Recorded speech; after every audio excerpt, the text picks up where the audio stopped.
સુરત શહેર એસઓજીને મોટી સફળતા મળી છે। એસઓજી દ્વારા એરપોર્ટ બહારથી ગોલ્ડ સ્મગલિંગ કરતી ગેંગને ઝડપી પાડી હતી, જેમાં એક મહિલા સહિત 4 લોકોને ઝડપી પાડવામાં સફળતા મળી હતી।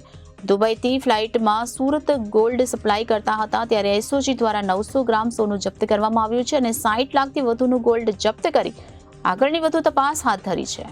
માત્ર સુરત કે ગુજરાત નહીં પરંતુ દેશભરના ગોલ્ડ સ્મગલરો માટે હોટ ફેવરિટ એવા સુરત એરપોર્ટ પરથી ફરી એકવાર સોનાની દાણચોરી પકડાઈ છે અને આવી જ ઘટના સુરત એરપોર્ટ પર ફરી એકવાર બની છે, જ્યાં સુરત એરપોર્ટ પર એસઓજીએ કરોડોનું સોનું ઝડપી પાડ્યું છે। ત્યારે મળતી માહિતી અનુસાર આ સોનું દુબઈથી સુરત લાવવામાં આવ્યું હતું। તો સુરત એસઓજી શહેરને મોટી સફળતા મળી છે, જેમાં એસઓજી દ્વારા એરપોર્ટ બહારથી ગોલ્ડ સ્મગલિંગ કરતી ગેંગને ઝડપી પાડવામાં આવી છે, જેમાં એક મહિલા સહિત 4 લોકોને ઝડપી પાડવામાં આવ્યા છે, જેમાં બેગની અંદર પેસ્ટ બનાવીને તેઓ ગોલ્ડ લાવતા હતા અને દુબઈથી ફ્લાઇટમાં સુરત ગોલ્ડ સપ્લાય કરતા હતા। ત્યારે એસઓજી દ્વારા 900 ગ્રામ સોનું જપ્ત કરવામાં આવ્યું છે, જેમાં 60 લાખથી વધુનું ગોલ્ડ જપ્ત કરવામાં આવ્યું છે।